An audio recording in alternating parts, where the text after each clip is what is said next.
It's Monday, and that's what happens to be the day that I like to talk about monsters. Hello, and welcome to Monster Mondays. I'm Jeff Arbuckle, co-host of the podcast Film Seizure, that you can catch each Wednesday at filmseizure.com or at a number of podcast providers online. Merry Christmas and Happy Holidays. This week, I felt the best way to celebrate the holidays would be to look at the 1993 classic, The Nightmare Before Christmas. This basically comes from the mind of Tim Burton directly. While he didn't actually direct or write the film, he did co-produce and created the story that was adapted by Michael McDowell and then handed over to Caroline Thompson for the scriptwriting duties. This was more or less during the height of Burton's career. He had made a splash with Pee-wee's Big Adventure before moving to Beetlejuice and then on to Batman. And in between Batman and the sequel, Batman Returns, Burton also made Edward Scissorhands. And all of those movies have a pretty large following, but, you know, at the time, I felt Batman was easily one of the greatest movies ever made. But Burton would say that his upbringing in Burbank, California was often associated with solitude. He just wasn't very sociable. However, he often got fascinated by holidays when he was a kid, especially Halloween and Christmas. He would say it gave you some sort of texture that wasn't there before. And while he worked at Walt Disney Feature Animation during the early to mid 80s, he wrote a 3-page poem called The Nightmare Before Christmas. And he was inspired by the TV specials like Rudolph the Red-Nosed Reindeer and How the Grinch Stole Christmas, as well as the classic poem A Visit from St. Nicholas. He wanted to eventually turn that into a TV special itself. And he really wanted it to be narrated by his favorite actor, Vincent Price. He did later work with Price on Edward Scissorhands, but Burton was fired from Disney in 1984, but he would later go to Warner Brothers, where he'd score big with Beetlejuice and Batman. In 1990, now with the power to adapt his odd little Halloween and Christmas poem into something, he discovered that Disney still owned the rights to his original concept art and storyboard. So he went to Disney, where current chairman Jeffrey Katzenberg was impressed by the idea. And after the success of Who Framed Roger Rabbit, Katzenberg wanted to kind of continue to think outside the animation box at the studio. So he thought Burton's oddball holiday film was something that fit into that plan. So Disney greenlit the project to be made in stop-motion animation. Now, during the time in which the film was going into production, Burton was committed to Batman Returns, and by the time that they were getting into post-production, he was then in pre-production for 1994's Ed Wood. But this turned out to be a good thing because he had no intention actually directing and overseeing the production of something as grueling as stop-motion animation. Now, he did have control over it, though, and he worked with Michael McDowell, someone he had collaborated with on Beetlejuice, but they had some creative differences about how this movie was going to play out.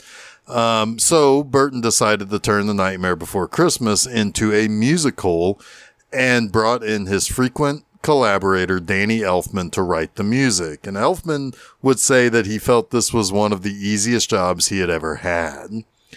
The film released in October 1993 to pretty good reviews, while being moved from Walt Disney Studios to subsidiary Touchstone Pictures. The movie was still very popular and very well marketed by the studio.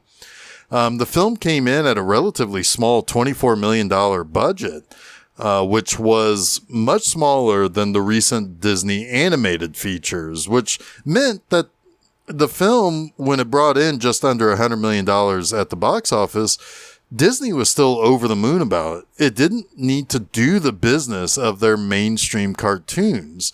And it hit the exact audience and was appreciated by the targeted folks who got swept away by the mixture of Halloween and Christmas. And it's gone on to be one of the most beloved movies of the early of the early 90s that was aimed at children. And when the film gets occasional re-releases, it often comes with upgrades in the experience. It's been shown in 3D. It's had updated audio. It's been shown with live performances of the music by actors and others alongside a full orchestra. Every year now, merchandise is released that feature the characters and all that jazz. So it's now even shown, if you watch it now on Disney Plus streaming, it shows that it's a Walt Disney picture now. It's especially now since Touchstone is no longer an operating production company. But the main thing that makes this such a big deal is that each year that brings new kids to the movie. So let's talk about the movie's plot, and then I'll do my usual 3 likes before I close up shop until the new year. The movie opens with narration telling us that the avatars of each of the holidays have their own little worlds. You access each world through a series of tree trunks. And we go into the tree door that looks like a jack-o'-lantern, and that takes us to Halloween Town. Here, we see a bunch of frolicking monsters. It's the end of the annual Halloween festivities. The most respected and beloved member of Halloween Town is Jack Skellington. He's a skeleton who also wears a pinstripe tuxedo. He's given the title as the Pumpkin King, and he's in a little bit of a rut. Every year is the same. Each year he does the Halloween festival stuff and he gets a bunch of praise, but this time he's a little down. A girl who follows Jack to his graveyard home is named Sally, and she's a lab creation of a mad scientist. She's restless and wants to have a real life out from under her overbearing father, Dr. Finkelstein. To get as much freedom as she can, Sally uses her toxicology expertise to use various poisons to incapacitate Finkelstein. But don't worry, kids, it only makes him sleep deeply. But Jack is surprised to find that he's in a forest that he doesn't usually recognize, and he finds the trees that grant access to the various holiday towns. And he opens the door with a Christmas tree on it and is sucked into Christmas Town. And Jack is utterly taken by the snowy town with all the happy faces and the peculiar traditions that happen here. And he falls in love with Christmas instantly and wants to know more about what this place is and what they celebrate. Halloween Town becomes rather concerned that Jack is not around and he didn't come home last night, and it's only 364 days until Halloween. They need their Pumpkin King to start planning the next Halloween's festivities. But Jack returns and tells everyone about Christmas Town and the wonders of this completely different place and set of traditions that is centered around joy and bright colors and life, as opposed to Halloween's darkness, death, and drabness. But Jack tells the town about the ruler of Christmas Town, the big red lobster-like monster that flies out on Christmas night to slay those who are bad, named Sandy Claus. Now, obsessed with learning the logic behind Christmas, Jack employs the scientific method to try to understand it. Now, Jack just can't wrap his skull around Christmas. So since he can't understand it, he decides that means it must be improved. So to improve Christmas Town, he mobilizes Halloween Town in a plan to basically invade and take over Christmas. Jack assigns each member of Halloween Town a task to improve Christmas things. He gives toys to some of them to improve because they can't understand why a toy would look or sound or act the way it does, so on and so forth. But the most important task is given to 3 agents of Oogie Boogie. Now, Oogie Boogie is a boogeyman type of creature. These 3 great tricksters, Lock, Shock, and Barrel, are sent to abduct Sandy Claus. Now, Jack just gives them one rule they must do. They must leave Oogie Boogie out of these plans. However, Sally, who isn't just a toxicologist and a seamstress who's assigned to make Jack's Santa Claus outfit, she's also a psychic, and she's had a terrible premonition that Jack's plan for Christmas will end in disaster. When the three tricksters return with Santa Claus, Jack tells Santa Claus to consider this a vacation, and the trio takes Santa to Oogie Boogie, who belittles the jolly old man who just can't believe that this is the guy that everyone's been talking and raving about. Now, Sally tries to derail Jack's plan to take over Christmas with the use of fog juice that will make it impossible for him to take off because the reindeer creations of Dr. Finkelstein couldn't possibly see in that thick fog. But that's when his trusty best friend Zero, his ghost dog, with his light-up jack-o'-lantern nose, comes to his aid. And with that nose, he'll be able to guide the reindeer and Jack's sleigh, just like Rudolph did in the stories that Jack read about Christmas. Jack is indeed delivering toys to the children of Christmastown, but, of course, they're all twisted by the sensibilities of Halloween Town. One kid gets attacked by his toys, another gets a literal shrunken head. Toys made by the vampires are undead vampire monsters. Jack in the boxes are killer jack-o'-lantern in boxes. And while Christmastown is terrified, Halloween Town celebrates, thinking this is just the natural way of celebrating things, to be scared. Christmastown decides to call out a military response to stop Jack, but he confuses it for celebrations. That is, until he realizes the cannons are actually trying to hit them, and he is shot out of the sky. Now, meanwhile, back in Halloween Town, Sally tries to free Santa to help Jack, but Oogie Boogie captures her as well. And both Halloween Town and Christmas Town make sad announcements. In Halloween Town, Jack everybody's told that Jack has been blown out of the sky over Christmas Town. And Christmas Town declares that while they have stopped the imposter, there's still no sign of Santa Claus, and Christmas might have to be canceled this year. Jack awakens in the Christmastown cemetery, and he realizes he's made a terrible mistake. He returns home to fix the mess he created, and he confronts Oogie Boogie just before the boogeyman puts Sally and Santa into a pit of fire. Jack unravels Oogie's plans, literally, by pulling on a loose thread to the boogeyman's potato sack body. Jack apologizes to a pretty upset Santa, who is going to go home and fix Christmas while Jack embraces his role as the Pumpkin King in Halloween Town. Santa Claus ultimately, to basically say, hey, everything's cool between us, everything is fine, I fixed everything, delivers snow to Halloween Town. And by showing forgiveness, he shows Jack and everyone else in town the true meaning of Christmas. Jack and Sally find each other, and they declare that they were truly meant to be together, bringing a happy ending to Halloween Town. But let's talk about the three things I like about Tim Burton's The Nightmare Before Christmas. First, the songs by Danny Elfman are just great. They land somewhere in between Christmas carols and Halloween-themed horror songs. And what's amazing is that the tunes fit both holidays despite being absolute opposites. Some of the songs can be talking about bright and happy things, but the music is cartoonishly spooky.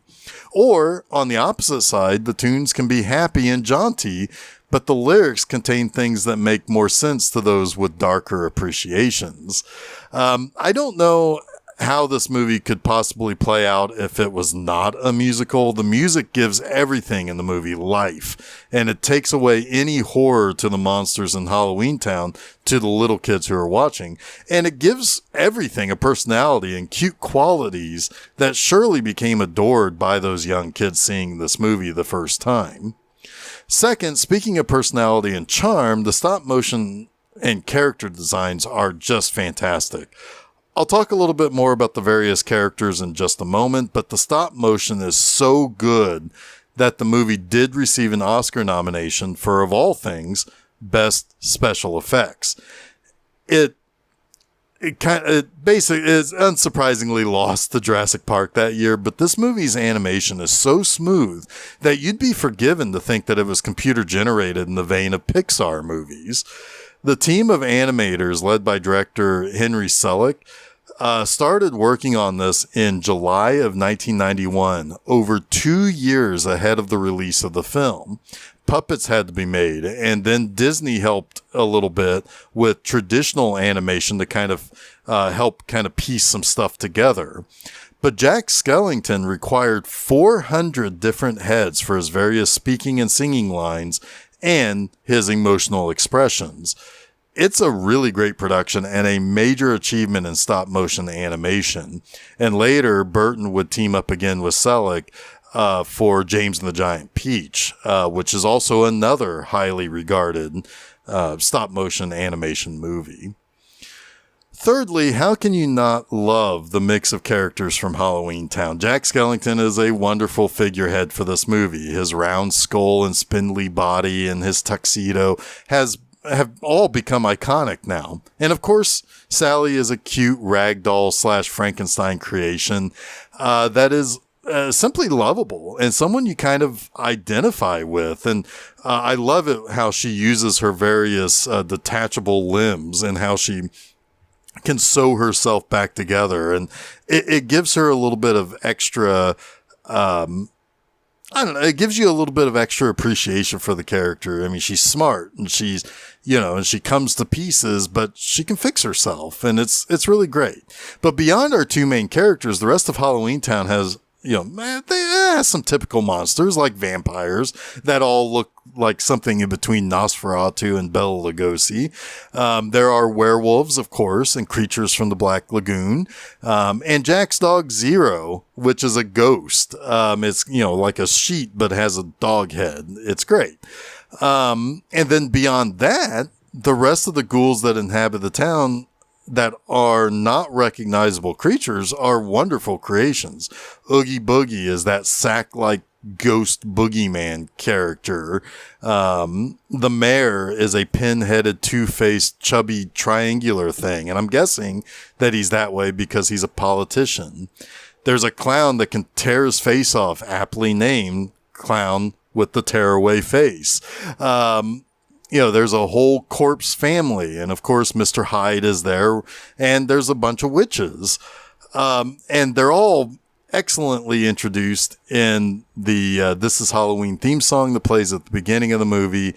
And every character and everything that is set up for this movie in terms of the characterizations of everything is just a feast for the eyes and for the imagination, especially if you have... if you're inclined to like more spooky and kind of offbeat creations, and certainly Tim Burton's offbeat sensibilities are just perfect for this type of this movie, or this type of story. And Henry Selick being able to take what he thinks of, what would be a Tim Burton creation is perfect. It's a wonderful mixture of the two holidays, and to throw that in with the way that Tim Burton designs concepts and ideas, it's a perfect melding of all of those things. And that wraps up this week's Monster Mondays. You can catch new episodes of Monster Mondays each Monday at filmseizure.com. Don't forget to follow Film Seizure at Facebook, Threads, and Instagram, and subscribe to Film Seizure to get both the Film Seizure podcast and Monster Mondays at your favorite podcast providers, as well as YouTube. You can also check out my website, bmovieanima.com, to read new articles every Friday morning. And next week, we kick off 2024 on New Year's Day with yet another trip to a tropical location as we run afoul once again with giant killer crabs with 1980s Island Claws. So until next week, have a happy and spooky holidays.